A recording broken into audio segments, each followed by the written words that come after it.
Start. இயேசுவில் பிரியமான சகோதர சகோதரிகளே, இன்று நாம் இயேசுவின் மலைப்பொழிவு பிரசனத்தை குறித்து தியானிக்கிறோம். மலைப்பொழிவு பிரசனத்திலிருந்து நாம் 3 முக்கிய பாடங்களை நாம் கற்றுக்கொள்ளலாம். முதலாவதாக, நாம் மலைப்பொழிவு பிரசனத்தை பின்பற்றும் போது நாம் என்ன செய்கிறோம் என்பதை விட எப்படி செய்கிறோம் என்பதுதான் முக்கியம். உதாரணமாக, ஒரு குடும்பத்தில் சண்டை சச்சரவு ஏற்படும் போது நாம் அங்கு அமைதியை ஏற்படுத்துகிறோமா என்பதுதான் முக்கியம். நாம் என்னவாக இருக்கிறோம் என்பதை விட என்ன செய்கிறோம் என்பதுதான் முக்கியம் என்று ஆண்டவர் கூறுகிறார்.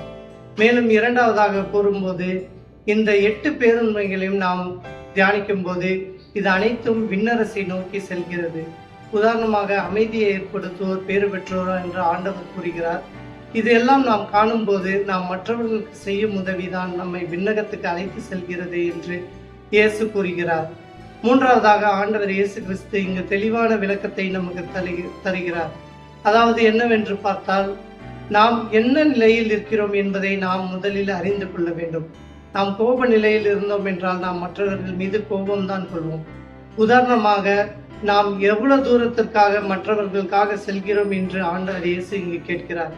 நாம் மற்றவர்களுக்காக எவ்வளவு தூரம் செல்கிறோமோ அந்த அளவுக்கு நாம் கடவுளை சார்ந்து இருக்கிறோம் என்பது தெளிவான உண்மை இங்கு வெளிப்படுகிறது. எனவே இந்த 8 பேருண்மைகளை நாம் பின்பற்றும் போது நாம் புனிதத்தில் வளர்வோம், விண்ணரசையும் அடைவோம். ஆமென்.